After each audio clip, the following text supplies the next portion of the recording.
मेरी आवाज आ रही है आपको? वालेकुम सलाम। यस मैम, आ रही है।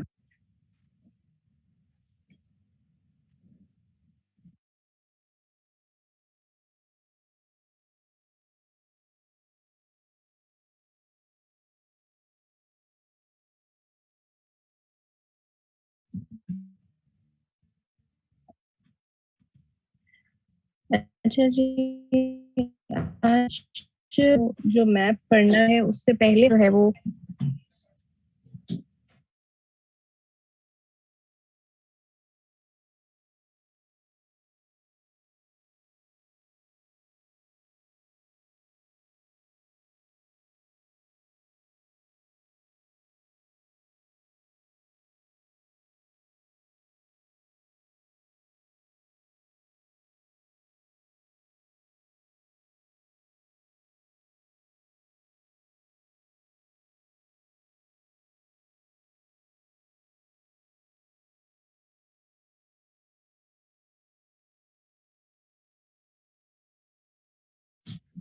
जी, लेट्स स्टार्ट। अच्छा जी, हम लोगों ने वर्ल्ड मैप स्टार्ट किया है और वर्ल्ड मैप जो है वो आपको पता है कि आप किसी भी एकेडमी में चले जाएंगे, आप किसी एग्जाम की प्रिपरेशन करेंगे, आपको कोई भी सब्जेक्टिवली ज्योग्राफी नहीं पढ़ाता। तो अब मैं आपको जो चीजें बता रही हूँ उसको आपने अपने जहन में रखनी है और थोड़ा सा इसको जो है ना वो गौर से सुनना है। देखिए, ये दुनिया है हमारी, ठीक है। द वर्ल्ड जो है ये मैंने आपको बताया था कि इसकी शेप जो है वो ऑब्लीट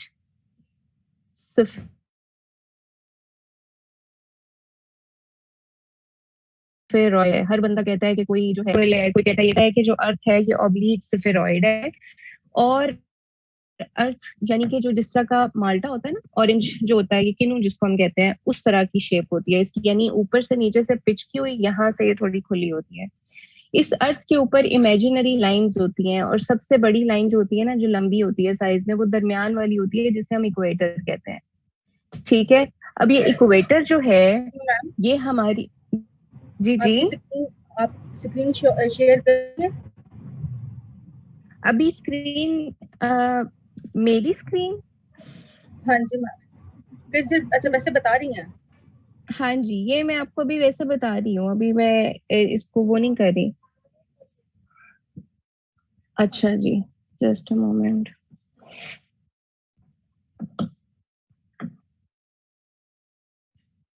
ये इक्वेटर की लाइन होती है और हमें पता है ये 0 डिग्री का एंगल होता है। जब हम इक्वेटर से ऊपर को जाते जाते हैं तो यहाँ पे हमारा 90 का एंगल बनता है, एग्जैक्ट 90 नॉर्थ बनता है और 90 हमारा साउथ बनता है, ठीक है। ये तो हमारे पास लॉन्गिट्यूड एंड लेटीट्यूड की लाइंस हैं। लेटीट्यूड में अगर हम इस तरह सारी जो लाइंस हैं ऐसे ऐसे ड्रॉ होती हैं, ठीक है। और हर एंगल जो है वो अर्थ के ऊपर बना हुआ है। इसी तरह लॉन्गिट्यूड में लाइन यहाँ से निकलती है और इस तरह एक नॉर्थ पोल से निकल के साउथ पोल के अंदर आती है। ये चीज हम पढ़ चुके हैं। अच्छा, अब जो इम्पोर्टेंट चीज है तो आपको याद रखना है, इम्पोर्टेंट चीज होती है ज्योग्राफी, ठीक है। ज्योग्राफी कैसे इंपॉर्टेंट है? देखें, ज्योग्राफी जो होती है उसका मतलब है कि जमीन है, इस पे पहाड़ है, ठीक है, माउंटेन्स है, ठीक है, रिवर सिस्टम है, रिवर्स हैं, लेक्स हैं, ठीक है, डेजर्ट्स हैं, ठीक है। उसके अलावा हमारे पास प्लेन्स हैं। प्लेन जो होते हैं ना, ये वो वाले होते हैं जो मैदान होते हैं खुले, ठीक है, प्लेन्स हैं। उसके अलावा हमारे पास क्या है, वॉल्केनोज हैं। उसके अलावा हमारे पास जो ज्योग्राफी के फीचर्स हैं, ये हमारे पास कुछ ऐसी जगह जो ज्योग्राफी के अंदर चेंजेस होते हैं ना, उनका हमें पता होना चाहिए। वॉल्केनोज होते हैं, उसके अलावा हमारे पास वो होती हैं, उसको क्या कहते हैं, फॉल्स होती हैं, जो वाटर फॉल्स होती हैं, ठीक है। कुछ ऐसी चीजें हमें पता है, ठीक है। लेकिन कुछ ऐसे फीचर्स हैं ज्योग्राफी के जो ज्योग्राफी की शेप के ऊपर डिपेंड करते हैं। शेप किस तरह की है उसकी, आपको पता है कि आप जमीन के ऊपर चल रहे हो ना, ठीक है। ये हमारे पास सामने कोस्ट लाइन है, यानी ये समंदर है, ठीक है। ये कराची का आपने किनारा है, यहाँ पे ये बीच है, ठीक है। आप गए हैं तो ये जमीन है यहाँ पे, यहाँ से आगे से डायरेक्ट समंदर चल रहा है। यहाँ पे पोर्ट होती है, आपको पता है पोर्ट्स दुनिया में डिफरेंट तरह की पोर्ट्स हैं जिसके थ्रू हम काम करते हैं। कोई पोर्ट होती है जिसे हम कहते हैं शैलो पोर्ट, कोई पोर्ट होती है जिसको हम कहते हैं डीप सी पोर्ट। अब डीप सी पोर्ट कौन सी होती है ये आपको नहीं पता, हमें पता है कि दुनिया की सबसे बड़ी डीप सी पोर्ट जो है वो पाकिस्तान के पास है। कौन सी? गवादर पोर्ट है। शैलो पोर्ट में क्या फर्क है देखें। शैलो पोर्ट कैसे होगी, जमीन ऐसे नीचे को आ रही है और आहिस्ता आहिस्ता आहिस्ता आहिस्ता ना ऐसे समंदर शुरू होता है, ठीक है। यानी यहाँ से पानी जो है ना वो आ गया, ये सारा पानी है, ठीक है। और ये ना जमीन ऐसे को नीचे जा रही है, इसको हम कहते हैं शैलो पोर्ट। फर्ज करें कश्ती है ना, जो जो बहरी जहाज होता है ना जिसने किसी कंट्री के साथ ट्रेड करनी होती है, वो जितना नीचे होता है उसी तरह उतना ही ऊपर होता है, ठीक है। अब जो शैलो पोर्ट होती है ना उसमें क्या करता है कि जब बहरी जहाज कनेक्ट होता है ना जमीन के साथ यहाँ पे, तो नीचे से उसके टायर यहाँ पे फंस जाते हैं, इससे आगे वो नहीं आ सकता किनारे तक, ठीक है। यहाँ तक लेट्स से किनारा है, यहाँ पे पोर्ट शुरू हो रही है, यहाँ तक नहीं आ सकता। अब बहरी जहाज में आपने बड़ी बड़ी चीजें, उसके ज़ाहिर कंटेनर्स मौजूद होते हैं, उसमें बहुत ज्यादा अपने सामान, ज़ाहिर आपकी जितनी ट्रेड हो रही है ज्यादातर वो समंदर के तरीके से हो रही है, तो अब वो यहाँ पे आके फंस जाएगा। और यहाँ से छोटी छोटी कश्तियां नहीं होती जो लेबर वाली, स्मॉल जो होती हैं कश्तियां, उनके थ्रू और लेबर के थ्रू पहले सारा सामान अनलोड होता है और वो यहाँ पे पोर्ट पे आता है। फिर दोबारा जब सामान ने रीलोड होना है तो इसी तरह कश्तियों पे जाएगा और दोबारा इसमें कश्तियों के थ्रू लोड होगा। अब आप देखिए वो आपके लिए कितना टफ हो जाता है कि छोटी छोटी कश्तियों में सामान को पहले उतारना, फिर लेके जाना, फिर उनमें दोबारा रीलोड करना, वापस लेकर आना। तो जो शैलो पोर्ट होती है वो आपका नुकसान करती है, क्योंकि आपका डबल हो जाती है मजदूरी, लेबर की भी और आपकी एफर्ट की भी और टाइम की भी। डीप सी पोर्ट जो है वो हमारे पास ऐसे होती है कि जैसे लेट्स से ये कराची की लैंड है ना, डायरेक्ट ऐसे को नीचे आता है पानी और ये समंदर है। जो बहरी जहाज होता है वो डायरेक्ट कनेक्ट हो जाता है इस तरह, ठीक है, डीप सी पोर्ट के साथ। वो डायरेक्ट लग जाएगा पोर्ट के साथ और सामान लोड होगा, रीलोड होगा और अनलोड होगा, सारा कुछ हो जाएगा। डीप सी और शैलो पोर्ट में ये फर्क होता है। इस तरह की पोर्ट्स भी जो होती हैं इनकी भी दुनिया में डिफरेंट तरह से इंपॉर्टेंस है। आपको एमसीक्यू आता है, पेपर आते हैं, इवन आपको एक एनालिसिस आता है। मैं मिसाल के तौर पे आपको बताती हूँ कि हम कहते हैं कि चाइना ने गवादर के अंदर क्या किया हुआ है, इन्वेस्टमेंट की हुई है गवादर पोर्ट में। इसी तरह चाइना ने इन्वेस्टमेंट की हुई है हम्बनतोता पोर्ट में, ठीक है। अब ये पोर्ट किधर है किसी को पता है? अब ये पोर्ट श्रीलंका में है, ठीक है। चाइना ने जब हम्बनतोता पोर्ट में इन्वेस्टमेंट की, चाइना ने कहा कि मैं श्रीलंका जो है इसके अंदर इन्वेस्टमेंट करूंगा, सेम जिस तरह से चाइना ने गवादर में इन्वेस्टमेंट की है। और क्वेश्चन ये आता है कि जब चाइना ने हम्बनतोता पोर्ट में इन्वेस्ट करके इसको बनाया तो इनको कहा कि अब जो पैसे तुम लोग मुझे वापस करोगे वो तुम लोगों के पास जब कश्तियां आएंगी, तुम लोगों का टोल टैक्स आएगा, तुम लोगों की ट्रेड होगी, तो जो पैसा तुम लोगों के पास आएगा वो हमें वापस कर देना, पोर्ट आप अपने पास रखना, जब उधार उतर जाएगा तो ये पैसा हमें वापस दे देना। हुआ ये कि जब हम्बनतोता पोर्ट बनी तो हम्बनतोता पोर्ट थी शैलो पोर्ट, ठीक है। अब हमारा ये क्वेश्चन आता है कि गवादर, हम कहते हैं कि हम्बनतोता पोर्ट जब बनी तो इसके ऊपर ना महीने में कोई 2 कश्तियां 3 कश्तियां, मतलब बड़े बड़े बहरी जहाज आते थे और इनकी ट्रेड कोई बहुत अच्छी चल नहीं पाई। उसकी वजह से क्या हुआ कि जो श्रीलंका है ये अपना उधार चाइना को वापस नहीं कर पाया। और चाइना ने क्या किया कि उसने कहा कि अब जो है ना तुम लोग हमें ये पोर्ट दे दो, प्लेज कर दो, गिरवी कर दो, अब जब तक ये उधार तुम लोग वापस नहीं कर पाते ये पोर्ट हम यूज करेंगे। अब चाइना वो पोर्ट अन्य बार यूज कर रहा है, उसका टैक्स शैक्स हर चीज चाइना ही ले रहा है और श्रीलंका के ऊपर लोन वैसे का वैसा है और पोर्ट भी हाथ से चली गई। अब इस वजह से लोग कहते हैं कि चाइना जो गवादर में इन्वेस्टमेंट कर रहा है एक दिन आएगा कि वो गवादर भी हमसे इसी तरह छीन लेगा, और लोगों के पास इस पे क्वेश्चंस हैं। अब देखें, हमने अपना एनालिसिस क्रिएट करना है, किसी कंपनी के लिए करना है, किसी आपने एमसीक्यू के लिए करना है, किसी भी तरह आप सिंपल कॉमन सेंस यूज करें। आप कहें कि शैलो पोर्ट थी, इस पे आपके बहरी जहाज आ ही नहीं सकते थे, उनके लिए इतना ज्यादा लेबर और इतना पैसा, इवन रिफ्यूलिंग के लिए वो नहीं आ सकते। तो इस पे जब ट्रेड ही नहीं हुई सही से, इस पे तो ट्रेड पॉसिबल है ना, क्योंकि गवादर डीप सी पोर्ट है, डायरेक्ट बहरी जहाज आपके साथ कनेक्ट होता है। ऐसा पॉसिबल ही नहीं है कि जो आउटकम हम्बनतोता पोर्ट ने दी वो गवादर दे, गवादर बहुत ज्यादा पैसा देगी, हमने उसको लीज पे दिया हुआ है। लेकिन अगर हमारी गवर्नमेंट अच्छा स्टेप लेती है तो कभी भी हमारा फेट हम्बनतोता पोर्ट वाला नहीं हो सकता, ये एक बड़ी डिबेट है। आपको समझाने का मतलब है कि छोटी सी ज्योग्राफी की एक चीज जो आपको पता चल गई है कि एक शैलो और डीप सी पोर्ट में क्या फर्क है, उससे you can create your own analysis. आप अपनी बातें, अपनी चीजें आपको खुद ही पता चल जाती हैं। इसी तरह हमें पता है कि जमीन के हिस्से कुछ टुकड़ों में बटे हैं। कोई, हम कहते हैं जो सबसे बड़ा जमीन का टुकड़ा है, जो सबसे बड़ा होता है, उसको हम कहते हैं कि जी ये बरे आजम है, जिसको हम कहते हैं कॉन्टिनेंट। ठीक है, अब हम जब कॉन्टिनेंट देखते हैं तो फिर छोटे छोटे हिस्से आ जाते हैं। जिस तरह अब एक जमीन का छोटा हिस्सा जो है ना, जिसके चारों साइड पे पानी है, उसको हम कहते हैं कि जी ये आइलैंड है। ठीक है, बहुत से दुनिया में कंट्रीज हैं जो आइलैंड है, जैसे जापान एक आइलैंड है, इसी तरह आइसलैंड एक आइलैंड है, इसी तरह हमारे पास ग्रीनलैंड एक आइलैंड है। तो इस तरह बहुत से दुनिया में कंट्रीज हैं जो सिर्फ और सिर्फ एक आइलैंड है। Japan self is an island. इसी तरह कोरियन जो है वो पेनिनसुला है। फिर आपको पता है कि जब ये आइलैंड के बाद एक और ऐसा जमीन का पोर्शन आता है कि जो देखे देखे ये बड़ा सा कॉन्टिनेंट है, इसके साथ ना यहाँ पे जमीन अटैच है और बाकी जो वो कंट्री है ना ऐसे बाहर को निकला हुआ है, यानी कि वो पूरी बाउंड्री के अंदर नहीं आ रहा है, ऐसे बाहर को निकला है। ये जमीन अटैच है, इधर भी वाटर बॉडी है, इधर भी वाटर बॉडी है, इधर भी वाटर बॉडी है। जब कोई लैंड ऐसे अटैच होती है कि उसके तीनों साइड पे पानी है, एक साइड पे से वो जमीन से अटैच, यानी कि वो आइलैंड अब नहीं कहलाएगा, उसे हम कहेंगे कि ये पेनिनसुला है। और दुनिया में याद रखें कि बड़े बड़े इंपॉर्टेंट पेनिनसुलाज हैं। अरेबियन पेनिनसुला जिसमें सऊदी अरेबिया है, वो इटसेल्फ दुनिया का सबसे बड़ा लार्जेस्ट पेनिनसुला है। यहाँ पे हमें पता है कि ये यमन है, ये ओमान है, ये किंगडम ऑफ सऊदी अरेबिया है, यहाँ पे अबू धाबी यानी वो है यूएई है, इधर हमारे पास लेबनान है, इसी तरह हमारे पास वो है, सॉरी लेबनान कह रही हूँ, इधर हमारे पास कुवैत है। ठीक है, इधर बहरेन है, इसी तरह यहाँ पे आगे हमारे पास ऊपर इराक चला जाता है, वो लैंड आ जाती है, यानी ये हमारे पास कंट्रीज है। ये एक बड़ा सा पेनिनसुला है। इधर इधर हमारे पास रेड सी है, इधर हमारे पास अरेबियन सी है, इधर हमारे पास पर्शियन गल्फ है। तो ये हमारे तीनों साइड पे वाटर है, इस साइड पे ऊपर को लैंड है। तो पेनिनसुला भी दुनिया में एक ज्योग्राफी की ऐसी किस्म है जिसको हम कहते हैं कि ये थ्री साइड पे वाटर बॉडी अटैच है और बाकी। अब इसी तरह पेनिनसुला जो है, कोरिया जो हम कहते हैं कि कोरिया कंट्री है, कोरिया चाइना के साथ ऐसे कनेक्टेड है। ये ऊपर नॉर्थ कोरिया है, ठीक है, और नीचे साउथ कोरिया है। ठीक है, अब ये दोनों कंट्रीज एक पेनिनसुला बनाते हैं, इसको हम कहते हैं कोरियन पेनिनसुला। ठीक है, तो ये चाइना कंट्री के साथ अटैच है। इसी तरह दुनिया में और भी कंट्रीज हैं जो, और उनके अंदर डिफरेंट फीचर्स होते हैं। हम ऑस्ट्रेलिया का अगर जिक्र करें तो ऑस्ट्रेलिया इस शेप का है।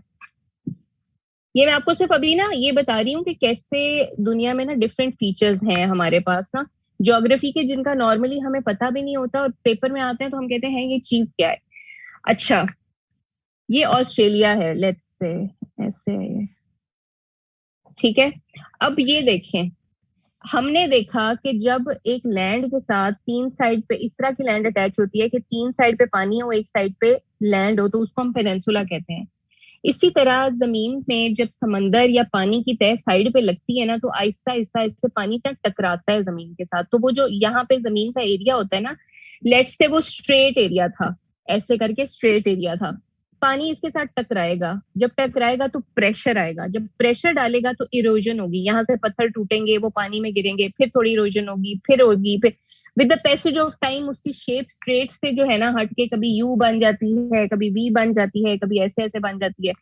तो हमें पता है कि समंदर जो है वो हमारी जो पूरी दुनिया है, इसका आपको पता है कि वर्ल्ड का ये 71% हमारे पास वी हैव वाटर, बल्कि नहीं 69% वी हैव वाटर। इस तरह हमारे पास जो 1% है वो फ्रेश वाटर है और जो बाकी है हमारे पास that is land area. Let's say मैं आपको बताती हूँ, हमारी दुनिया जो है ना वो एक ग्लोब है। ग्लोब की सिर्फ फ्रंट वाली साइड पे पूरे के पूरे कॉन्टिनेंट्स हैं, बैक साइड पूरा का पूरा पैसिफिक ओशन है। अभी मैं आपको स्क्रीन शेयर करूंगी और मैं ग्लोब की कुछ क्वालिटीज आपको ज्योग्राफी के हिसाब से बताऊंगी कि हम कहाँ पे हैं। हम खड़े हैं तो हमें लगता है हम स्ट्रेट है, लेकिन हम जब मतलब हम अंदर बेसिकली हम ग्लोब की सतह के ऊपर है। अच्छा, ये मैंने ऑस्ट्रेलिया बनाया। ऑस्ट्रेलिया में ये देखें ऐसे यू बना हुआ है, यानी पानी ने इसको तोड़ तोड़ के ना इसका ऐसे यू बना दिया, यानी तीन साइड पे लैंड आ गई है, एक साइड पे वाटर है। इसको हम कहते हैं ये गल्फ है। ठीक है, ये गल्फ ऑफ कारपेंट्रिया है। इसमें ये एक इंपॉर्टेंट गल्फ है रशिया की, क्योंकि यहाँ पे एक छोटा सा इनकी एक स्टेट है जो कि पेनिनसुला बना रही है। देखिए ना, इधर पानी, इधर पानी, इधर पानी, तो ये एक छोटी सी इनकी स्टेट है जिसको हम कहते हैं ये फलाना पेनिनसुला है। सही है, तो gulf is the opposite of peninsula, यानी गल्फ में तीन साइड पे लैंड है और पेनिनसुला में तीन साइड पे वाटर है। इस तरह की बहुत से कंट्रीज हैं, जो कोई कंट्री पेनिनसुला है, कोई कंट्री जो है वो गल्फ में आता है। इसी तरह पर्शियन गल्फ को हमने देखा हुआ है। अच्छा, गल्फ में तो हो गया जी, ऐसे जमीन ने इरोड किया तो यू बन गया। अगर हम देखें कि पानी ने इरोड किया है लेकिन उसने बहुत ज्यादा इरोड नहीं किया, यानी जगह ज्यादा घेरी है लेकिन पानी बहुत ज्यादा शैलो है, तो इसको कहते हैं ऐसे बे की शक्ल का। ठीक है, इसको हम कहते भी बे ही है। सही, इसको हम कहते ही बे है। तो रशिया ऑस्ट्रेलिया के अंदर यहाँ पे ना इस जगह पे इसी तरह हुआ है कि बहुत ज्यादा एरिया है जो इस तरह अंदर को इरोड हुआ है, लेकिन इसका जो है इसने अंदर से शैलो है, यानी गल्फ तो बहुत गहरी थी ना, ये अंदर से बहुत शैलो है, तो इसका नाम है स्टार्क बे। ये दुनिया की बड़ी बे है, ये आपने याद रखनी है। मैं एक मिसाल दे रही हूँ, जब हम फिजिकल फीचर्स पढ़ेंगे हम सारी दुनिया की बेस पढ़ेंगे, सारे पेनिनसुलास पढ़ेंगे, सब कुछ हम उसके अंदर पढ़ेंगे। यानी ऐसा नहीं है कि हमने उसको मतलब वो करना है। पहले हम पॉलिटिकल मैप कवर करने के बाद ये सारे ज्योग्राफी के फीचर जो हैं, जो स्ट्रेट है, बे है, बाइट है। अच्छा, अब मैं आपको बताती हूँ कि लेट्स से बे से कम एरिया कवर किया है, लेकिन हम ये कहते हैं कि ये देखें बे में ना बड़ा एरिया था। अब अगर कभी ऐसा हो कि पानी ने ना बे से तो कम एरिया कवर किया है लेकिन अंदर वो बहुत बहुत गहरा है और पानी उसने बहुत ज्यादा अंदर कर लिया है, तो इसको हम कहते हैं बाइट। जैसे हम कहते हैं ना किसी चीज को बाइट करो, कोई बड़ी बाइट आप अपने छोटे बहन भाई किसी को एप्पल दे दो या कोई गिफ्ट या कोई पिज्जा खिला दो तो इतनी बड़ी बाइट लेता है कि पीछे कुछ नहीं बचता। वो वाली बाइट की मैं बात कर रही हूँ कि इतनी बड़ी बाइट हो कि वो बहुत ज्यादा आपका एरिया जो है वो कवर कर ले और बहुत ज्यादा वाटर आ जाए उसमें, तो इसको हम कहते हैं कि ये बाइट है। ठीक है, ये हो गया हमारे पास। तो फिर अब नेक्स्ट है हमारे पास, जस्ट अ मोमेंट,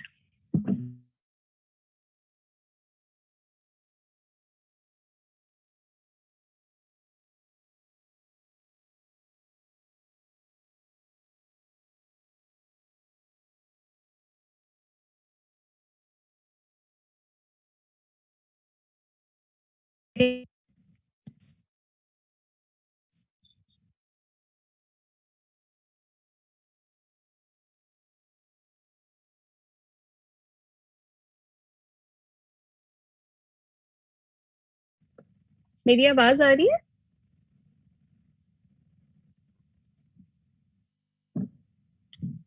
अच्छा, यस मैम, आ रही है। ओके जी, ओके।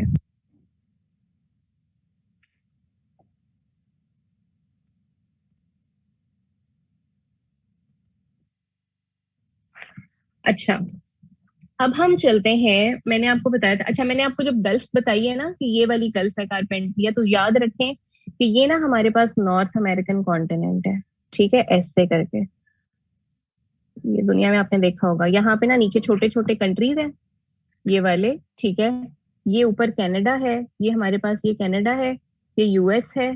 ठीक है, और यहाँ पे ना मेक्सिको है, मेक्सिको यूएस का जो है ना तीसरा कंट्री।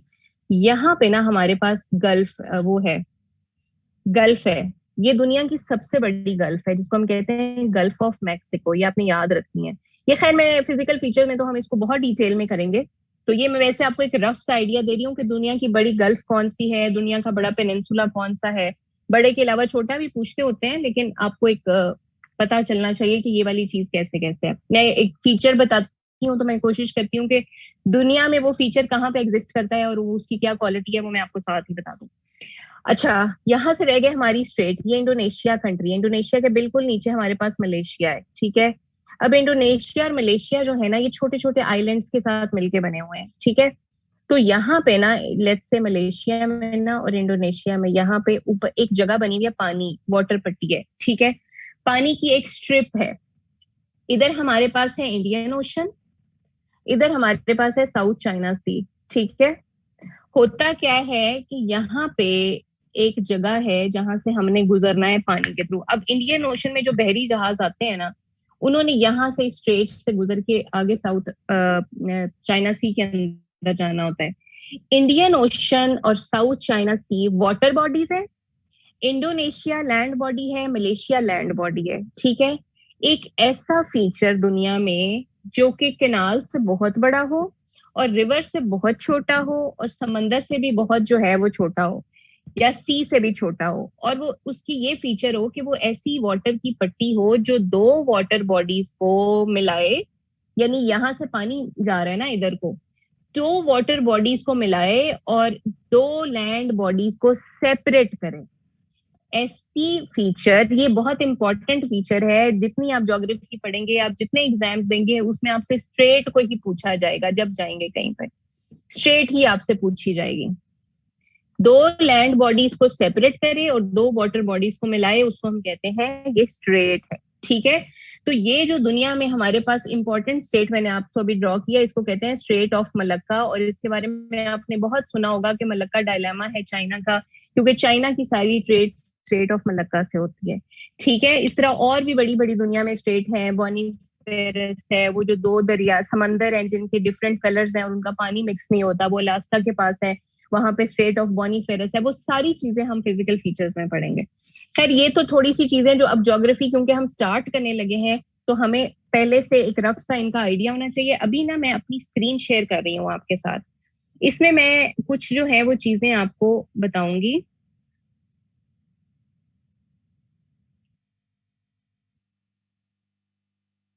जस्ट मोमेंट, पहले मैं आपको बताऊंगी अर्थ मैप्स। ठीक है,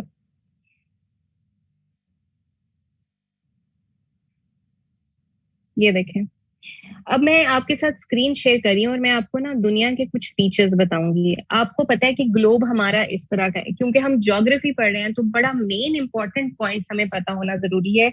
वो ये है कि दुनिया है उसकी क्या शेप है और उसके अंदर क्या है।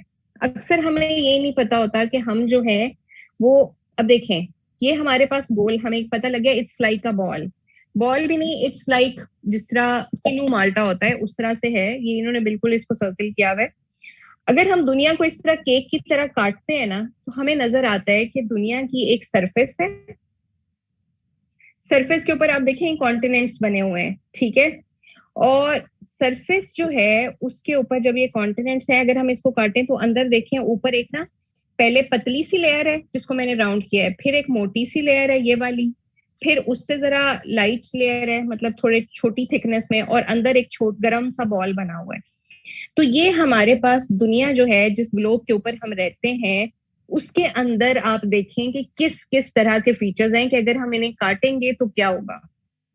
सबसे इंपॉर्टेंट चीज मैं आपको बता दूं कि फर्स्ट करें ये आप सतह पे है ना, ठीक है, ये हमारे पास जो ये हमारे पास लैंड है सारी, ये सारा हमारे पास ओशन है। ओशन जो होता है वो गहरा होता है और लैंड वाला एरिया ऊपर को उभरा होता है, ये सबको पता है।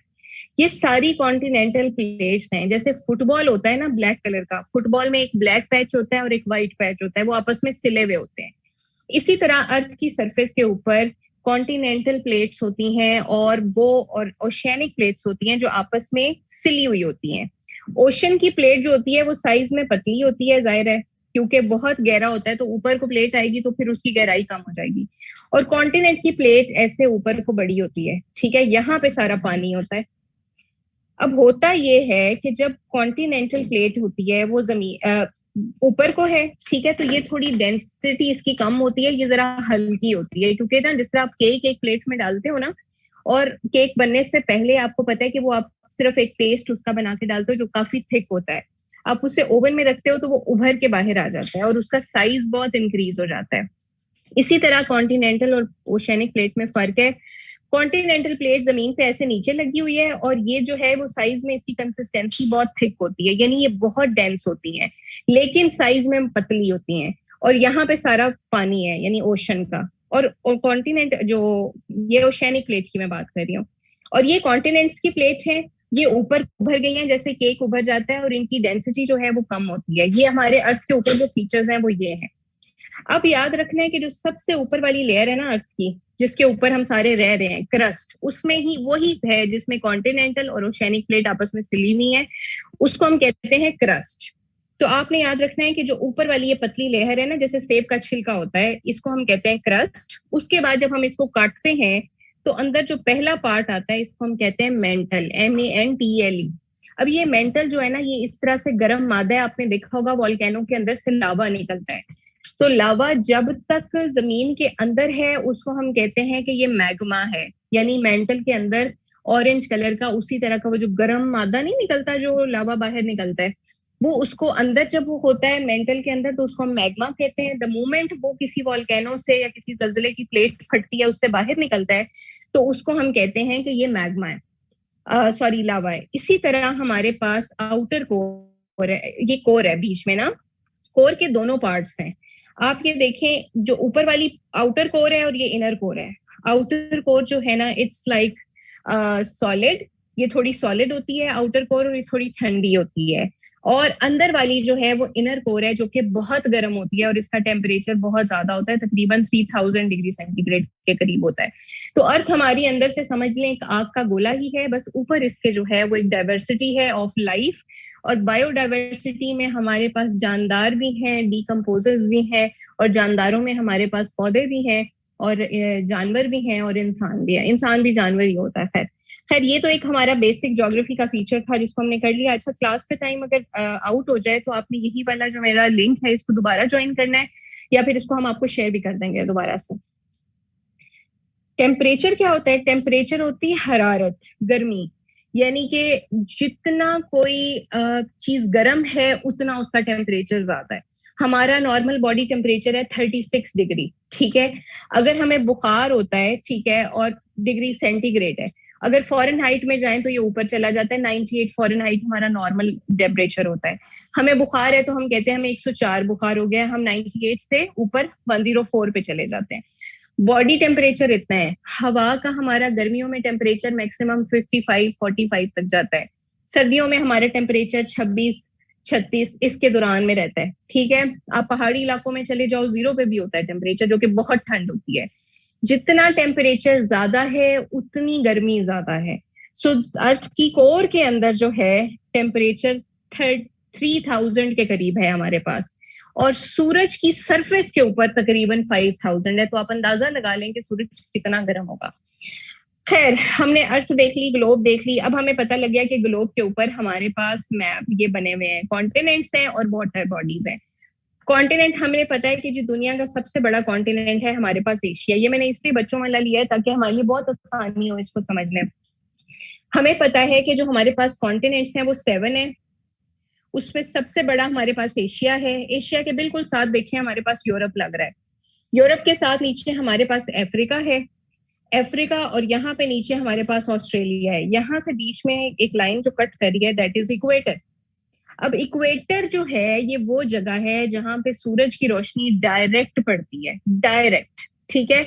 अब डायरेक्ट पड़ने का मतलब है जो कंट्रीज इक्वेटर पे आते हैं वो कंट्रीज जो है उन पे गर्मी बहुत ज्यादा होती है, और वो उनका टेम्परेचर जो होता है, उनका एयर टेम्परेचर जो होता है उसमें बहुत डिफरेंस होता है। उनमें बहुत ज्यादा जो है वो अपने उसको देखना होता है, यानी कि उसको कहते हैं ये ट्रॉपिकल जोन है, उसमें बारिशें भी एक्सट्रीम है, गर्मी भी एक्सट्रीम है, हर चीज एक्सट्रीम है। अच्छा, ये हमारे पास एशिया है। एशिया के साथ आप देखें कि जो कॉन्टिनेंट्स है ना ये डिवाइड हुए हुए हैं। एक बिल्कुल साइड जो है वो सिर्फ नॉर्थ अमेरिका और साउथ अमेरिकन कॉन्टिनेंट पे है। दूसरी साइड बिल्कुल इस साइड पे चली गई है जो कि ईस्ट बन जाता है हमारा एशिया, यूरोप, अफ्रीका, ऑस्ट्रेलिया और एंटार्क्टिका। ये हमारे पास साइड अलग है, ठीक है। साउथ में हमारे पास ऑस्ट्रेलिया है, साउथ अमेरिका है, इसका थोड़ा सा अफ्रीका का पार्ट है, और एंटार्क्टिका है, ठीक है। अब आप देखें कि ओशन कौन कौन से हैं हमारे पास। अगर हम ओशन पे गौर करें तो ये हमारे पास हमारा जो है अपना जाती हमारा ओशन जो है इसको हम कहते हैं ये इंडियन ओशन है, ठीक है। इंडियन ओशन अब आप देखें कहाँ पे है, एशिया अफ्रीका के दरमियान इंडियन ओशन है इस साइड पे। अगर हम अफ्रीका से अमेरिका की तरफ जाते हैं तो यहाँ पे हमारे पास अटलांटिक ओशन है। अटलांटिक ओशन जो है ये 2 में डिवाइड है। ऊपर वाले को नॉर्थ अटलांटिक कहते हैं, नीचे वाले को साउथ अटलांटिक कहते हैं। आपको इधर भी पैसिफिक ओशन नजर आ रहा है, इधर भी पैसिफिक ओशन नजर आ रहा है। इसका मतलब है कि अर्थ की जितनी बैक साइड है उस सारी में सारा का सारा पैसिफिक ओशन है। अर्थ के पूरे कवर के ऊपर कंट्रीज नहीं है। अर्थ के सिर्फ और सिर्फ बैक साइड के ऊपर पूरा का पूरा पैसिफिक ओशन है, which is the largest ocean of the world. और अर्थ के फ्रंट पे वी हैव कॉन्टिनेंट्स, और नॉर्थ और साउथ हेमिस्फीयर के अंदर, और वो हमारे पास ये हैं। यहाँ पे वी हैव सदर्न ओशन, और ऊपर हमारे पास आर्कटिक ओशन। तो हमारे 5 ओशन जो हैं वो कवर हो गए। अच्छा, ये तो थे हमारे बेसिक ज्योग्राफी के फीचर्स। अब हम बात करेंगे, देखें ये हमने क्या पढ़ा है, दिस इज यूरोप, ठीक है, अब देखने में कितना छोटा कॉन्टिनेंट है, इसमें कौन से कंट्रीज हैं, उनके क्या कैपिटल्स हैं, उनकी क्या खसूसियात है, हम सीक्वेंस वाइज पढ़ेंगे। हम साउथ अमेरिका जो है वो पढ़ चुके हैं, इसमें हमने देखा कि 10 कंट्रीज हैं, 13 सॉरी कंट्रीज हैं, इसमें अर्जेंटीना, चीले वगैरह हमने सारा पढ़ा। अब हमें क्लियर हो गया कि साउथ अमेरिका को जब भी हम देखेंगे हमें ये सारे कंट्रीज और इनके फीचर्स बिल्कुल क्लियर हो जाएंगे। इसी तरह आज हमने जो मैप पढ़ना है, ये देखें, ये यूरोप यहाँ पे। अब आपने इसको ध्यान में रखना है कि इसकी लोकेशन दुनिया पे कहाँ पे आ रही है। यहाँ पे ग्रीन वाला वी हैव यूरोप। अब यूरोप के ऊपर आर्कटिक ओशन है, यूरोप के फ्रंट पे वेस्ट की तरफ जाते हुए अटलांटिक ओशन है, और यहाँ पे हमारे पास यूरोप जो है, ये वर्ल्ड मैप वाली जो बुक मैंने आपको दी थी, एटलस जो है, ऑक्सफोर्ड स्कूल एटलस जो है 21st सेंचुरी के लिए, उसके अंदर अब हम यूरोप को कर रहे हैं। अब ये देखें, इस साइड पे हमारे पास एशिया है, इस साइड पे एशिया है सारा, ठीक है। यूरोप में नीचे हमारे पास अफ्रीका है यहाँ पे, ठीक है, ये एशिया है। इधर जाएंगे तो हमारे पास अटलांटिक ओशन है, तो ये हमारे पास सारा का सारा यूरोप है। तो अब हमने देखना है कि यूरोप जो है उसमें कौन कौन से कंट्रीज हैं, ये उनकी पॉलिटिकल बाउंड्रीज हैं और उन कंट्रीज के कैपिटल कौन से हैं। इसको आपने याद भी करना है। पिछला तो मैंने आपका सिर्फ कॉन्सेप्ट क्लियर किया था कि क्या चीज क्या होती है, आपको बस एक रफ आइडिया हो जाना चाहिए कि कौन सा फीचर कैसा फीचर है। लेकिन अब हम जो है वो प्रॉपर तरीके से देखेंगे कि कैसे जो है वो यूरोप जो है उसके अंदर कंट्रीज को हमने याद करना है। आपने जो पेन अपनी बुक्स ली हुई है या आपके पास जो मैप है, आपने उस मैप के ऊपर बकायदा उसी तरह लाइन ड्रॉ करनी है जैसे मैंने आपको कहना है। और अगर मैं आपको उसका कोई इंपॉर्टेंट फीचर या कोई ऐसी चीज बताती हूँ तो आपने उसके ऊपर लिख लेना। देखें जैसे मैंने लिखा हुआ है, वीनस के बारे में मैंने लिखा हुआ है, नीचे मैंने हजरत उस्मान और ये जो आइलैंड है साइप्रस, इसके बारे में जो क्वालिटीज हैं लिखी हुई हैं, पेनिनसुलास मैंने ड्रॉ किए हुए हैं। इसी तरह आपने सेम, मैंने अपना इसलिए आपसे शेयर किया ताकि आप लोगों को पता चल जाए कि आपने इसको किस तरह से बनाना है। ठीक है, नाउ लेट्स स्टार्ट। यूरोप को हम स्टार्ट करेंगे लेफ्ट साइड से, ठीक है, ये वाली साइड से हम इसका ना ये वाला पार्ट आज करेंगे बिकॉज इट्स टफ। तो ये पूरा जो है ना वो एक दिन में नहीं होता है, ठीक है।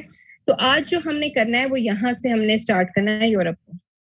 सबसे पहले स्टार्ट में अमेरिका से आप यूरोप की तरफ आए हैं तो आपने ना यहाँ से कंट्री, पहला कंट्री आपको शो होएगा, ये 2 कंट्रीज हैं, ठीक है। अब अगर आप गौर करें तो ये एक लैंड एरिया है, ये सारा वाटर है, ठीक है। तो ये क्या हुआ, ये जो 2 कंट्रीज पे मिलके एक पैच बना हुआ है ज्योग्राफी का, इसको क्या, ये क्या चीज है, एक साइड पे लैंड है, 3 साइड पे वाटर है। पेनिनसुला। हाँ जी, ये पेनिनसुला है। अब आपको पता चल गया कि ये पेनिनसुला है। अब आपने इसका नाम याद करना है, ठीक है। सिंपल सी बात है कि ये देखें,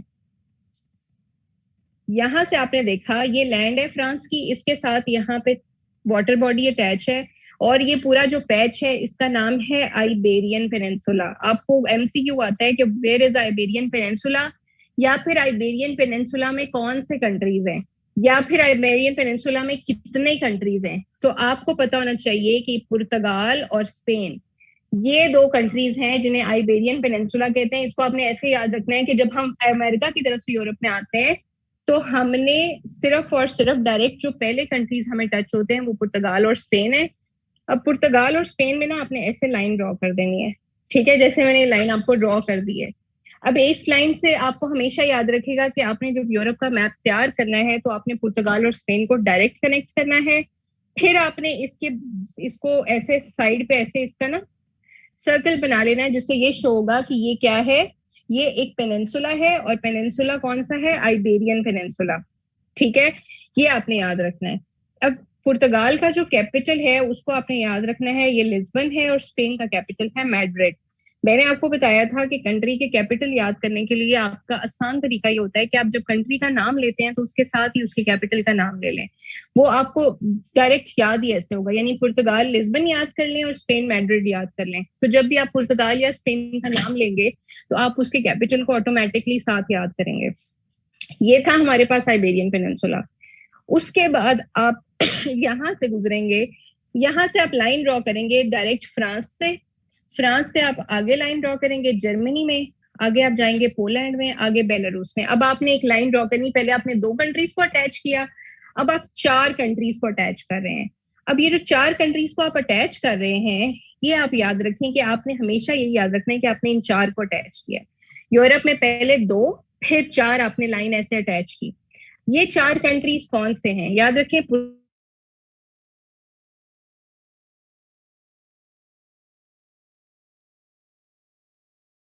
लार्जेस्ट पोर्ट है ना, दैट इज गवादर।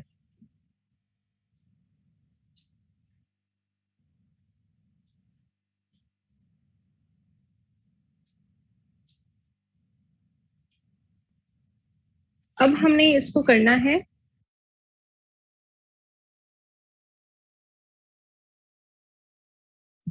हाँ जी पासवर्ड आई थिंक बच्चों को रुके जरा एक मिनट, बच्चे ज्वाइन कर लें।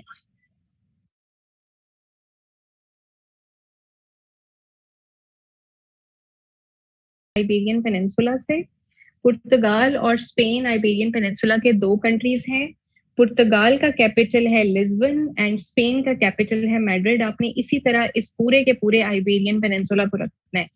याद रखें जब हम एमसीक्यू पेपर देने जाते हैं ना, चाहे हम एफपीएससी का देने जाएं, पीपीएससी का देने जाएं, मेनी ऑफ माय स्टूडेंट्स जो इस पेपर्स को क्लियर भी कर चुके हुए हैं, आपने उनका भी मेरा यही एक जो उनसे मैंने फीडबैक लिया था बाद में, या जो मैंने खुद अपने पर्सनल एक्सपीरियंस से सीखा था, होता ये है कि एक एमसीक्यू आता है ना कि लेट्स से मैं आपसे कहती हूँ आइबेरियन पेनिनसुला, या फिर मैं कहती हूँ कोर मेंटल या earth, mantle is the upper part या crust is the upper part of the earth.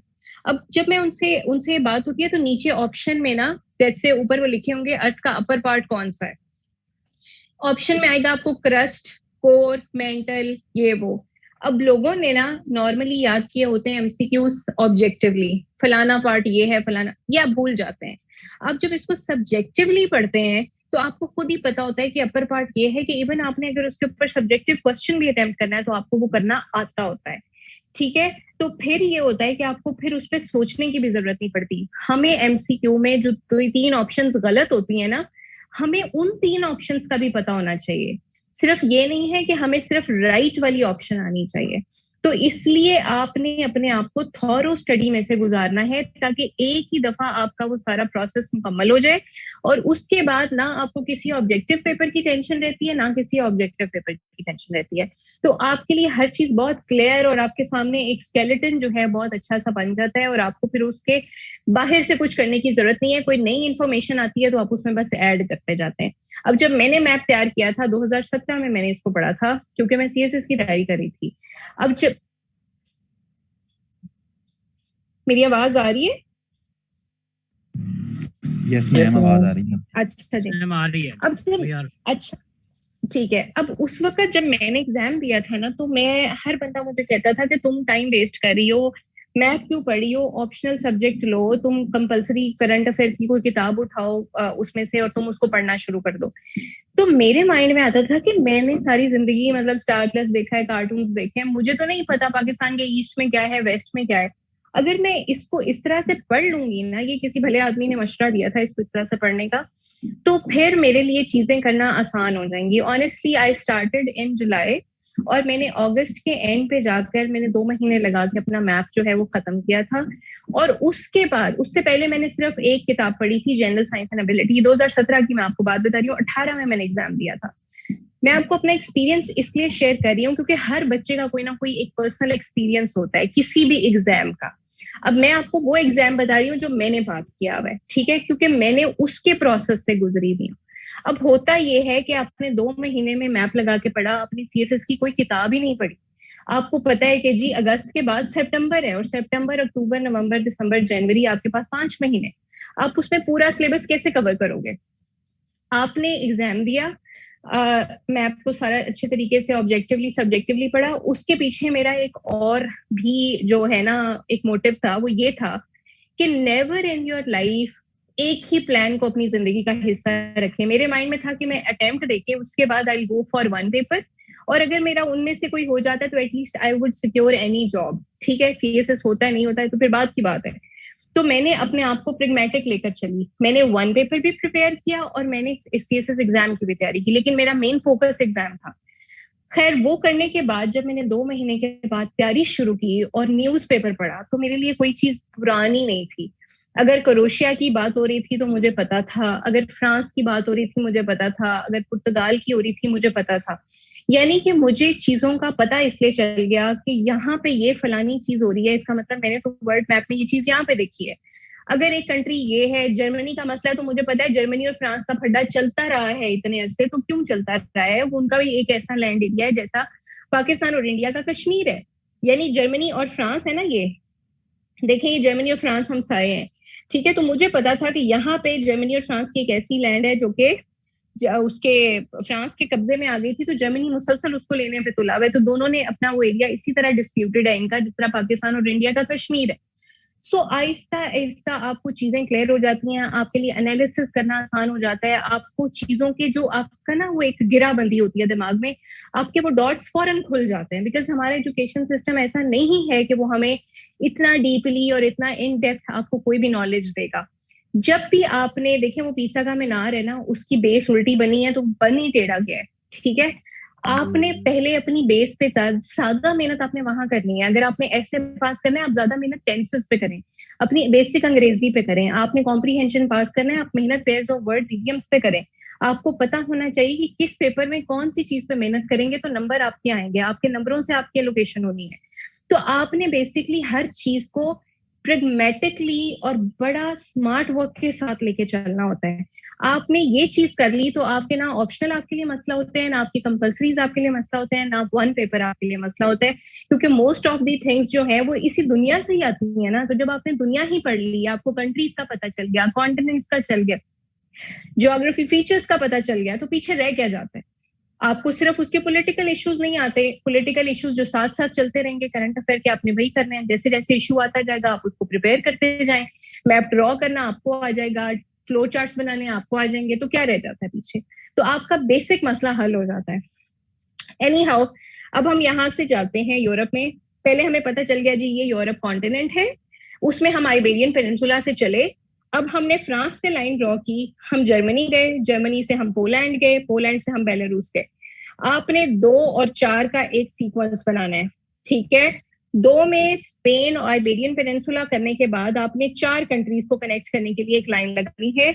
अब ये 4 कंट्रीज कौन से हैं? सबसे पहले फ्रांस है और साथ जर्मनी है, जर्मनी के आगे पोलैंड है और पोलैंड के बाद बेलारूस है। अब मैं पोलैंड और जर्मनी की आपको हल्की सी एक स्टोरी सुनाती हूँ।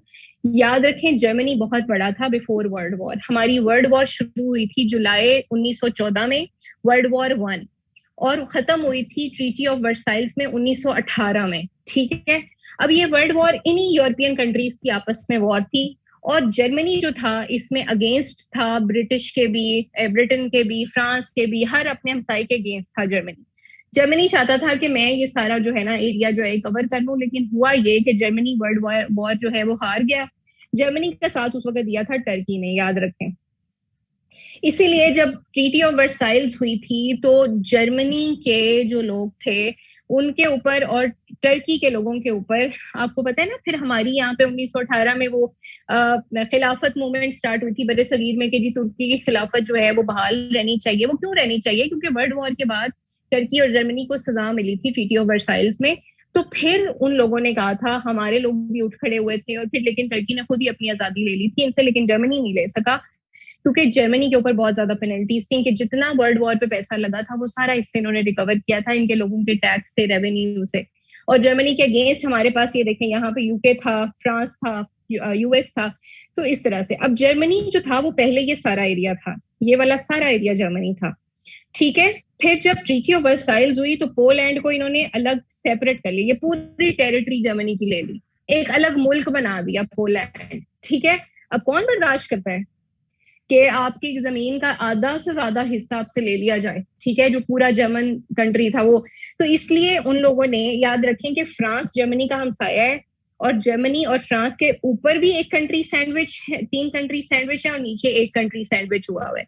ये भी मैं आपको बताऊंगी कि इन दोनों कंट्रीज की दीवार बिल्कुल इकट्ठी नहीं है, यहाँ पे 3 कंट्री सैंडविच हुए हैं, इनकी मैं आपको डिटेल बाद में बताती हूँ। फ्रांस पेरिस कैपिटल है इसका, जर्मनी जाए बर्लिन कैपिटल है, पोलैंड जाए वार्सा कैपिटल है, और आगे बेलारूस जाएंगे तो उसका कैपिटल है, ये देखें, या मिन्स्क, ये। So you have 4 countries in line. Iberian peninsula से आप चलते हैं, स्पेन, पुर्तगाल से आप स्पेन में गए, आपने लेट्स से यूरोप की सैर करनी है, तो आप पुर्तगाल से स्पेन में गए, स्पेन से आप फ्रांस गए, फ्रांस के बिल्कुल साथ आगे जर्मनी है, जर्मनी से आगे पोलैंड है, पोलैंड से आगे बेलारूस है, और ये इनके कैपिटल है। तो आपने 2 और 4 का एक टांका लगाया, ठीक है। अब आप इस साइड पे देखें, यू हैव 3 कंट्रीज, ठीक है। आपको पता है ना इस साइड पे एशिया है, यहाँ पे वी हैव रशिया, ठीक है। ये बहुत इंपॉर्टेंट बात है, इसको जहन में रखें। ये रशिया है, यहाँ जॉर्जिया है, यहाँ टर्की है। याद रखें ये 3 कंट्रीज ऐसे कंट्रीज हैं जिनको कहा जाता है कि ये यूरोप का भी पार्ट है और एशिया का भी पार्ट है। इनको तीनों को कहा जाता है कि ये यूरोप का भी पार्ट है और एशिया का भी पार्ट है, यानी कि ये बाउंड्री है एशियन कॉन्टिनेंट की यूरोपियन कॉन्टिनेंट के साथ। और ये जो 3 कंट्री हैं, रशिया, जॉर्जिया एंड टर्की, इनको कहा जाता है कि यूरोप का भी पार्ट है और रशिया इसका एशिया का भी पार्ट है, which is the largest continent of the world. अब क्या क्वालिटीज हैं इसकी? टर्की का एक नाम भी मशहूर है, याद रखें, इसको कहा जाता है सिक मैन ऑफ यूरोप। टर्की को कहा जाता है सिक मैन ऑफ यूरोप, ठीक है ना। तो आपने ये भी याद रखना है, इसको इसीलिए कहा जाता है कि टर्की इसका जो मेजर टिल्ट है that is towards Europe, but it is a Muslim country and it is on the boundary of Asia and Europe, ठीक है। सो टेक्निकली आपने इसका ये नाम याद रखना है। अब आप देखेंगे बीच में आपको एक क्वेश्चन भी नजर आ रही है, सी भी नजर आ रहा है, ब्लैक सी।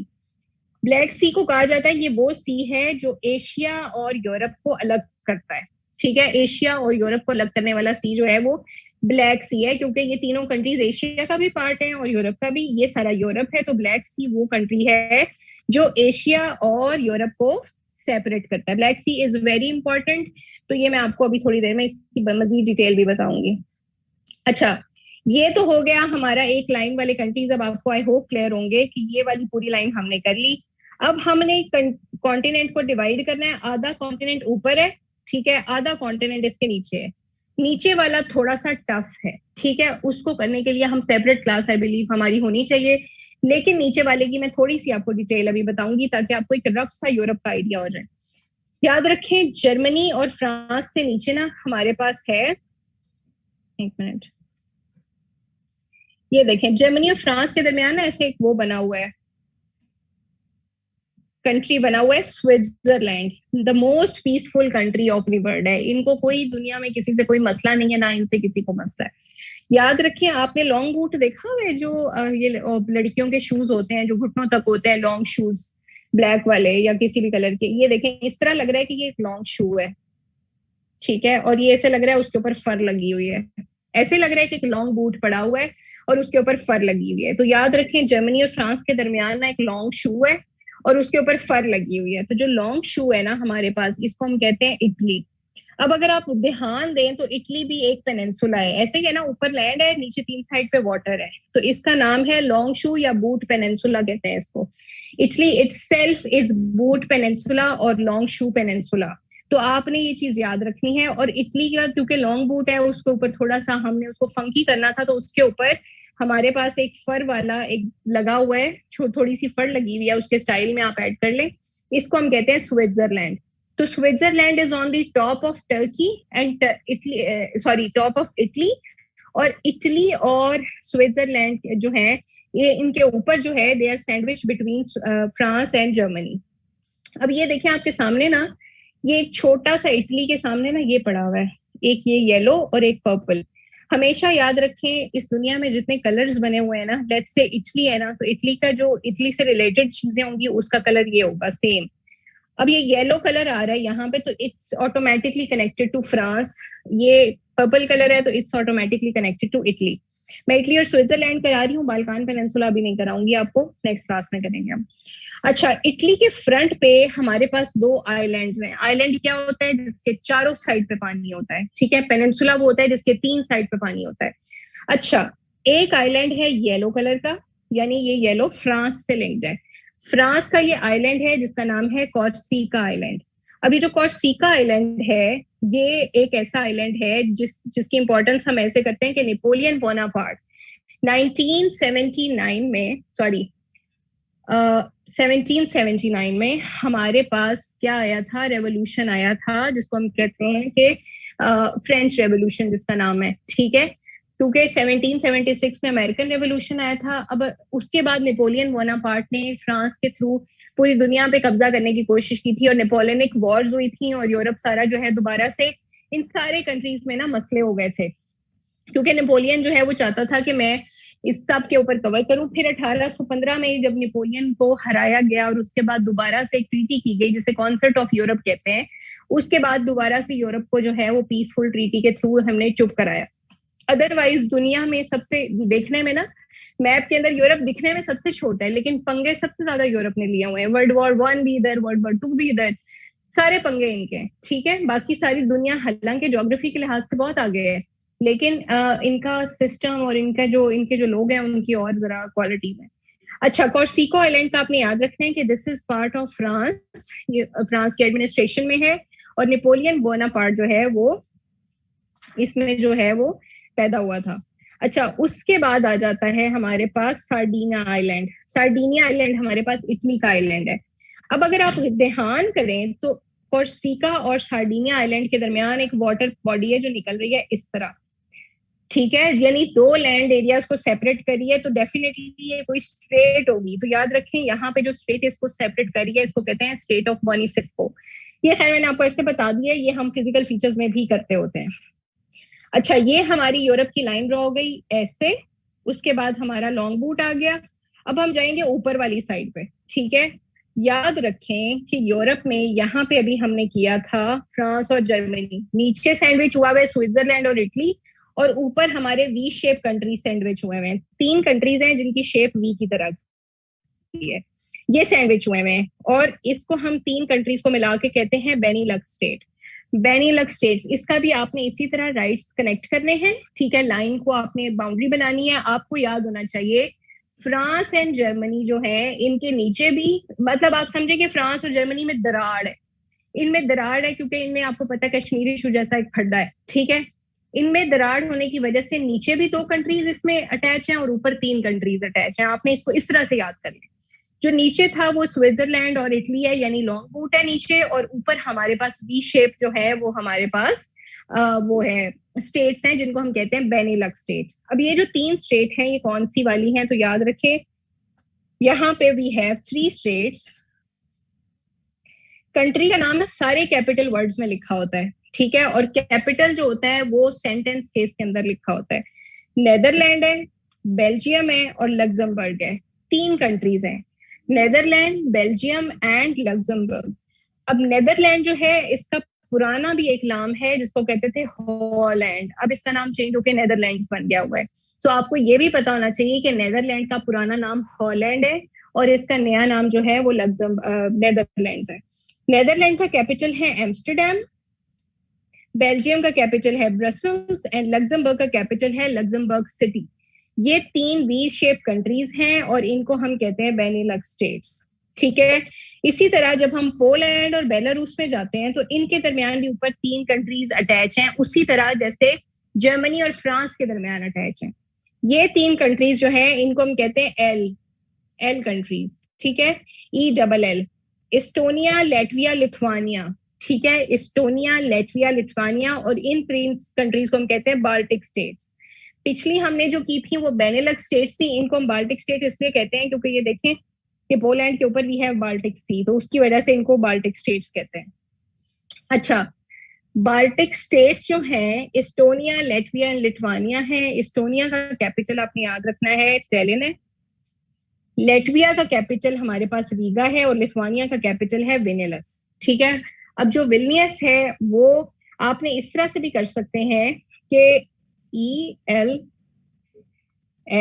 आगे आपको पता है BRT चल रही है, BRT चल रही है इधर पेशावर में, तो आपने इसको ना VRT कर लें, ठीक है।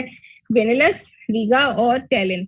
ये खैर आपकी मर्जी है कि आपने इसको किस तरह से याद करना है, लेकिन आप कोशिश ये करें कि आपने इन 3 कंट्रीज का सीक्वेंस लाजमी याद रखना है। एस्टोनिया, लैटविया, लिथुआनिया, इनको मैंने इकट्ठा ही याद किया था, तो मैं जब बोलती हूँ मैं इकट्ठा बोलती हूँ और मुझे पता है कि ये बाल्टिक स्टेट्स हैं, ठीक है।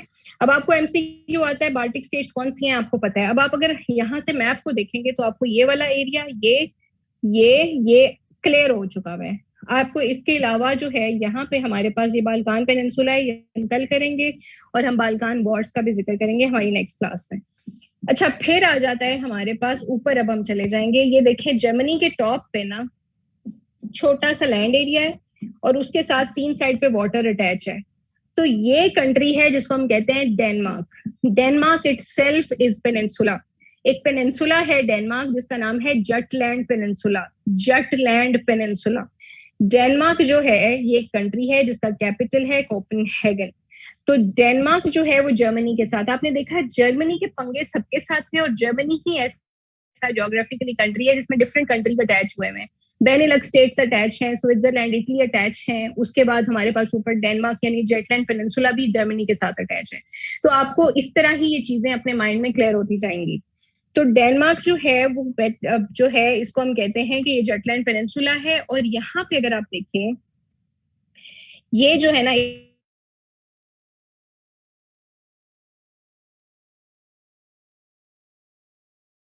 हैं कि जी नॉर्वे है, उसमें 6 महीने सर्दी रात होती है, 6 महीने सुबह होती है। उसका बेसिकली ये होता है कि देखिए ना, ग्लोब है ना गोल, तो यहाँ पे ना सूरज की रोशनी बिल्कुल कम पड़ती है क्योंकि नीचे इक्वेटर में सूरज की रोशनी डायरेक्ट है। तो ऐसे जगह बनी हुई है, यहाँ सूरज की रोशनी, तो यहाँ पे तो बहुत कम रोशनी होगी ना। तो सूरज जो है ना वो टिल्टेड फॉर्म में, तो अर्थ का टिल्ट कभी इस तरफ, ये नॉर्थ पोल है, कभी अर्थ का टिल्ट होता है इस तरफ, कभी होता है इस तरफ। जिस साल अर्थ का टिल्ट उस तरफ होता है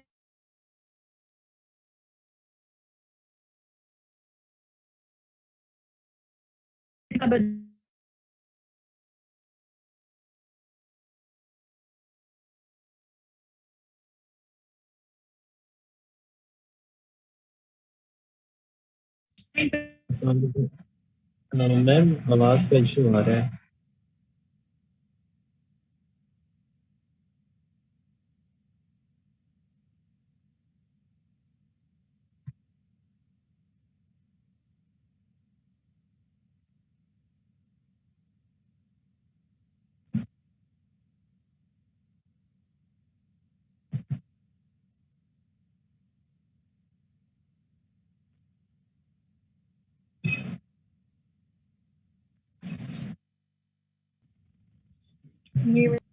यस मैम, अब आपकी आवाज आ रही है, आ रही है।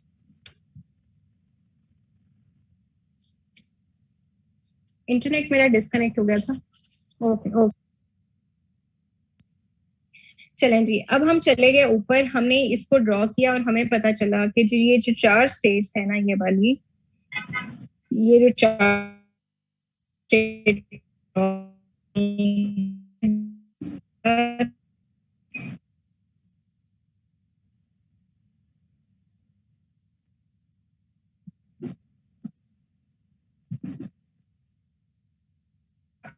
अच्छा बच्चे, वो एक्चुअली मेरा इंटरनेट जो है वो डिस्कनेक्ट हो गया था, तो अभी मैंने इसको दोबारा से कनेक्ट किया। इस वजह से जो है वो जूम मीटिंग जो है वो हमारी जो है वो थोड़ी गड़बड़ हो गई। अच्छा बच्चे, आपके कोई क्वेश्चंस हैं किसी एग्जाम के हवाले से, तब तक पूछ लें ताकि तब तक बाकी बच्चे इसको ज्वाइन कर लें। किसी का कोई क्वेश्चन है तो वो मुझसे पूछ सकता है।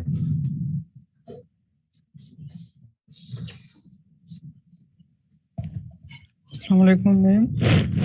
जी वालेकुम सलाम। मैम रमजान के बाद क्लास की टाइमिंग क्या होगी?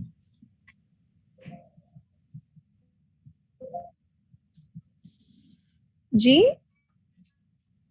आई सेड रमजान के बाद क्लासेस की टाइमिंग क्या होगी?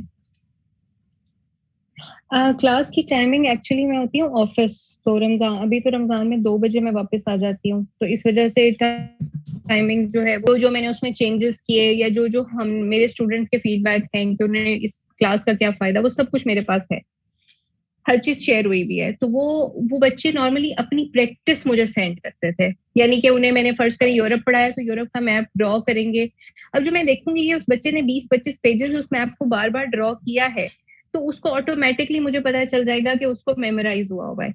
हाँ, लेकिन जब मैं फिजिकल फीचर्स पढ़ाती हूँ, वो हमारा अलग से पेज है, वो मैं पूरा PDF फॉर्मेट आपको भेजती हूँ, वो आप जो है उसको प्रिंट कराते हैं और हम उसके ऊपर जो है वो strait, bays, mountain ranges, deserts और रिवर, और ये सारे रिवर सिस्टम जो है वो हम पढ़ते हैं और उनके नाम भी होते हैं, उनका मैं टेस्ट लेती हूँ। पॉलिटिकल मैप की मैं सिर्फ प्रैक्टिस देखती हूँ, और मैप उसकी जो है ना वो मैं टेस्ट लेती हूँ, वो मैं सुनती हूँ नॉर्मली। आपसे सुन लिया, वीडियो ऑन करवा लेती हूँ कभी कभी बच्चों से जो करना चाहते होते हैं, तो उनसे डायरेक्टली सुन लिया, या फिर मैंने उनसे मतलब क्लास में बात करते हुए सुन लिया, एक दिन टेस्ट का रख लिया, इस तरह करके। लेकिन ये पॉलिटिकल मैप का मेरे नजदीक टेस्ट से बेहतर हल होता है कि हम उसको प्रैक्टिस उसकी मुझे दिखाई जाए। अच्छा जी, अब हमारा थोड़ा सा पार्ट है कि इसको रहते हैं क्योंकि सबका रोजा भी होगा, तो डेफिनेटली इतना टाइम नहीं है हमारे पास, आज जरा क्लास थोड़ी लंबी हो गई।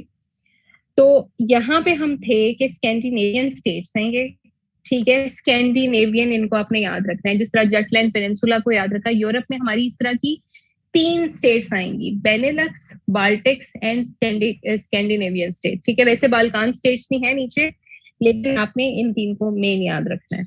अच्छा, अब स्कैंडिनेवियन स्टेट में हमारे पास डेनमार्क ऑटोमेटिकली ऐड हो जाता है, और ऊपर हमारे पास 3 कंट्रीज है, नॉर्वे, स्वीडन एंड फिनलैंड। आपने वो मनी हाइस्ट भी देखा होगा, उसमें आपने देखा होगा काफी लोगों के ना नाम इस तरह से थे, जिस तरह किसी का नाम टोक्यो था, कोई हेलसिंकी था, कोई कुछ इस तरह के। हाँ जी, तो आपने याद रखना। हाँ जी, नायरोबी था। तो इस तरह के ना उनके इन्हीं कंट्रीज के जो स्टेट्स हैं, उनके जो कैपिटल्स थे ना, ऑस्लो नाम था, स्टॉकहोम था, वो इन्हीं स्टेट्स के कैपिटल के नेम थे। देखें, नॉर्वे का कैपिटल है ऑस्लो, ठीक है। स्वीडन का कैपिटल है स्टॉकहोम, फिनलैंड का कैपिटल है हेलसिंकी, ठीक है। आपने याद रखना है कि ये जो स्टेट्स हैं, इनको कहा जाता है कि ये बड़ी जो है ना वो स्टेबलाइज्ड स्टेट्स हैं, इनका बहुत किसी वॉर में इस तरह से पार्टिसिपेशन नहीं है, ये लोग पीसफुल कंट्रीज कंसिडर होते हैं। और वैसे ये लोग जो है ना ये इनका कोई रिलीजन से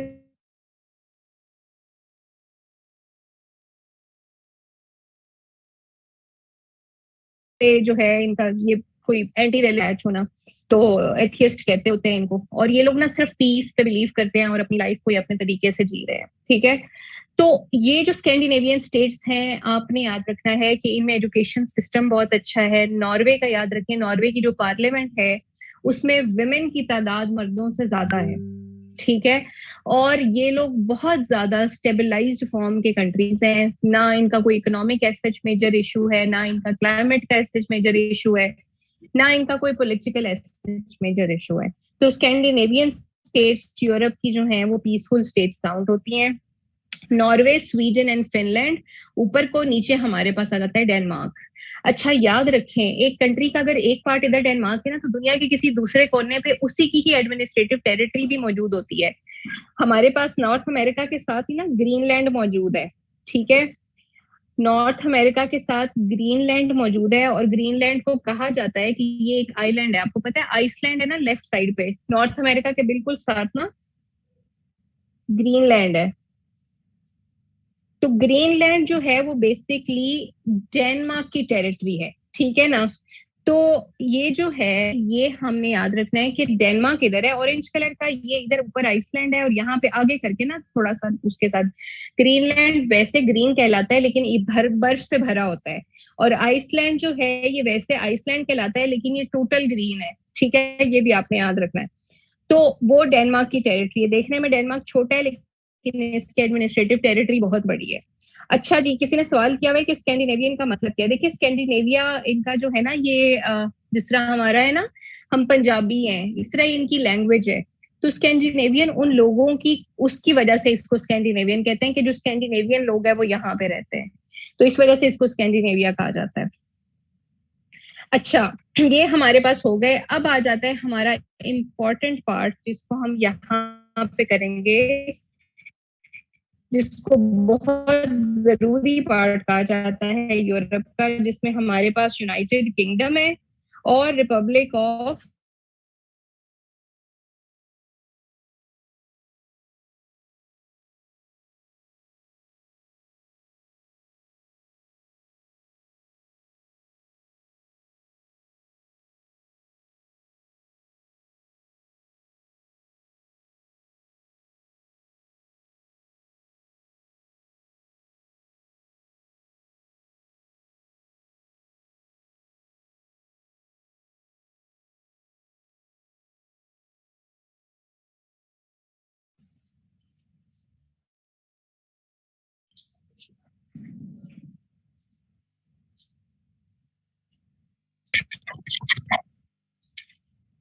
आवाज आ रही है मेरी?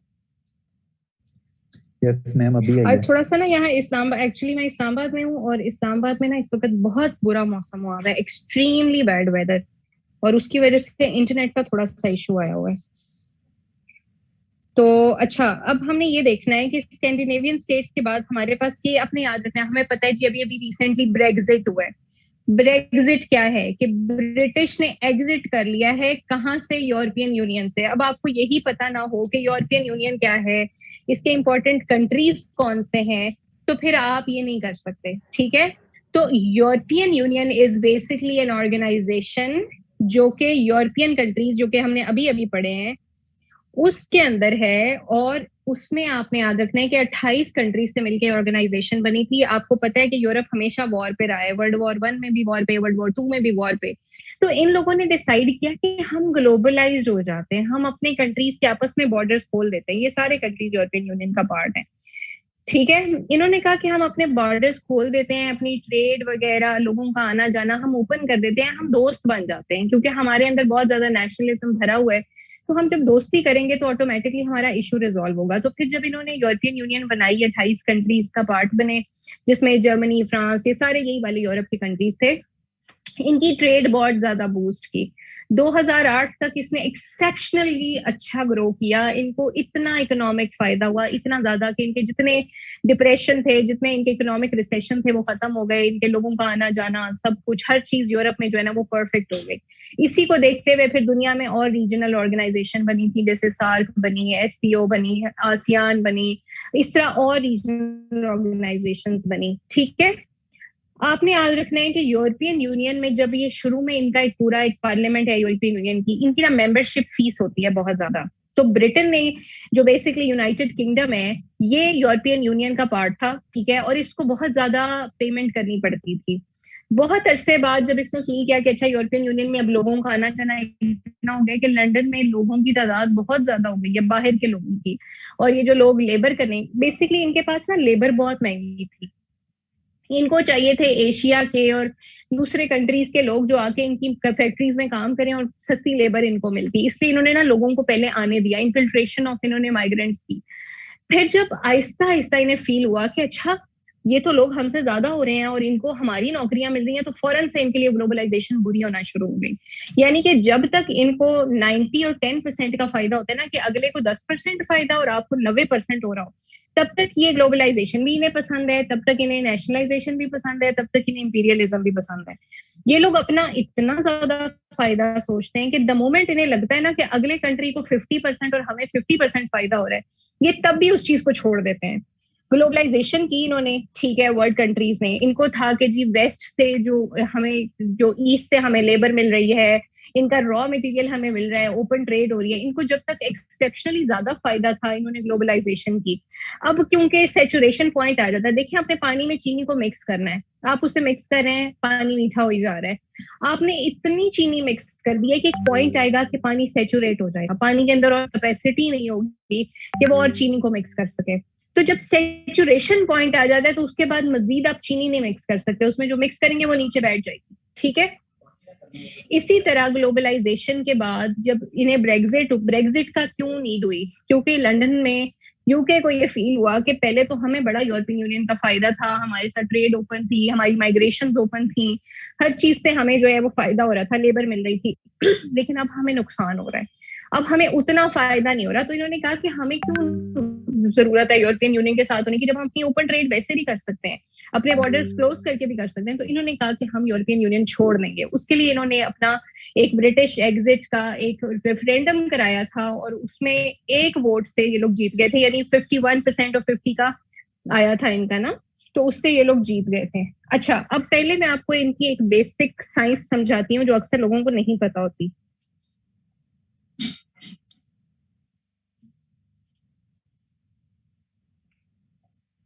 अच्छा अच्छा, बेसिक साइंस ये है कि ये है जी यूनाइटेड किंगडम, ठीक है? अब आपको नहीं पता कि यूनाइटेड किंगडम क्या है।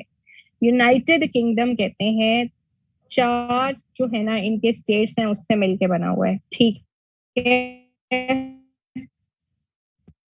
इस तरह आप इसको माइंड में रखें। एक है हमारे पास स्कॉटलैंड, एक आयरलैंड, ठीक है।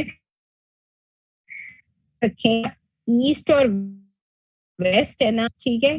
तो आपकी यूनिट जो है, मेरी आवाज क्लियर है?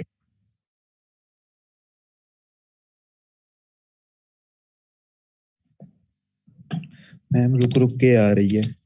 अच्छा रुकिए जरा, मैं 1 मिनट इसको ना,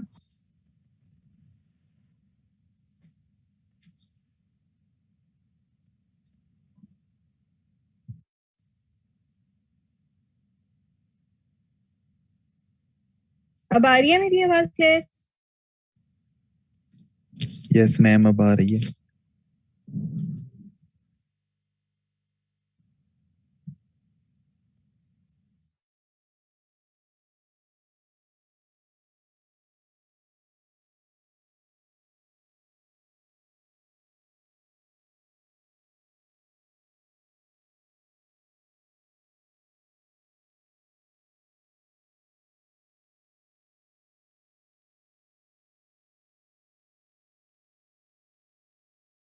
का इशू आ रहा है, तो आई बिलीव हमें इस वक्त क्लास को ना कंक्लूड कर देना चाहिए, क्योंकि इससे ज्यादा अब जो है ना वो बच्चे भी डिस्टर्ब हो जाएंगे। तो हम नेक्स्ट क्लास में इंशाल्लाह इसको कवर कर लेंगे। तो यूके के साथ बस आपने इसको इस तरह करना चाहिए कि हमने अब नेक्स्ट क्लास में इसको पढ़ना है इस तरह से कि नोट कर दे प्लीज। अच्छा, इसी तरह आपने याद रखना है कि यूके का मैप जब हो जाएगा, आज थोड़ा मौसम का मसला है तो नेट सही नहीं आ रहा, अब मैं नेक्स्ट टाइम इसको देख लूंगी कि इसको कैसे मैनेज करना है। और इसी तरह हम यूके का जो है वो नीचे वाला सारा पार्ट करेंगे, ठीक है। और फिर हम जब हमारा पूरा यूरोप हो जाएगा तो उसके बाद हम क्या करेंगे कि हमारा फिजिकल मैप करते हैं हम एंड पे। इसको अब आपने ना छोड़ नहीं देना क्लास के बाद। आपकी रिस्पॉन्सिबिलिटी ये है कि आपने इस यूरोप के मैप को बार बार बार बार लिखना है। 20 से 25 दफा आपने इसको ड्रॉ करना है। कोई 2-1 घंटे आपका ये टाइम लेगा, लेकिन आपने मोबाइल साइड पे रख देना है, आपने मैप सामने रखना है। आइबेरियन पेनिनसुला से शुरू करना है, लेट मी रिपीट, आइबेरियन से करना है और ये 4 कंट्रीज करने हैं। फिर जर्मनी और फ्रांस के सैंडविच कंट्रीज करने हैं। फिर आपने बेनेलक्स स्टेट्स करनी है, बाल्टिक स्टेट्स करनी है, स्कैंडिनेवियन स्टेट्स करनी है। ये आपके लिए फिलहाल काफी है। इनको जब आपने प्रिपेयर कर लेना है तो मैं आपको यूके की डिटेल बताऊंगी और फिर हम बाल्कान पेनिनसुला करेंगे। और ये जो 3 कंट्रीज मैंने आपको बताए जो कि एशिया और यूरोप का मिक्सचर है, और सिक मैन ऑफ यूरोप जो कि टर्की है, हमारा हाफ यूरोप आज कवर हुआ है और हाफ यूरोप हमारा भी रहता है। Once you are done with it तो फिर हम अगला मैप शुरू करेंगे जो कि हमारा नॉर्थ अमेरिका का मैप होगा। तो मैं आपको यूरोप के साथ ही नॉर्थ अमेरिका जो है वो अगली क्लास में कराऊंगी। ज्यादा पढ़ने का नुकसान ये होता है कि फिर हमें वो याद नहीं होती चीजें, तो वो दिमाग इतना सस्टेन नहीं कर सकता। तो सैचुरेशन पॉइंट आने से पहले हमें अपनी क्लास को खत्म करना होता है। तो आई थिंक ये सफिशिएंट है। अच्छा, बुक आपने जो देनी है ना, मैं पढ़नी है, वो मैं आपके साथ शेयर कर रही हूँ, ठीक है। मेरे पास उसकी पिक्चर है, लेट मी शेयर। आपने ये वाली बुक लेनी है। सेकंड, मैं आपको ना वो शेयर करती हूँ, ग्रुप में भी शेयर हुई भी है आई बिलीव। 1 मिनट, ये वीडियो में मैं आपको दिखाती हूँ। मेरे पास ये बुक है,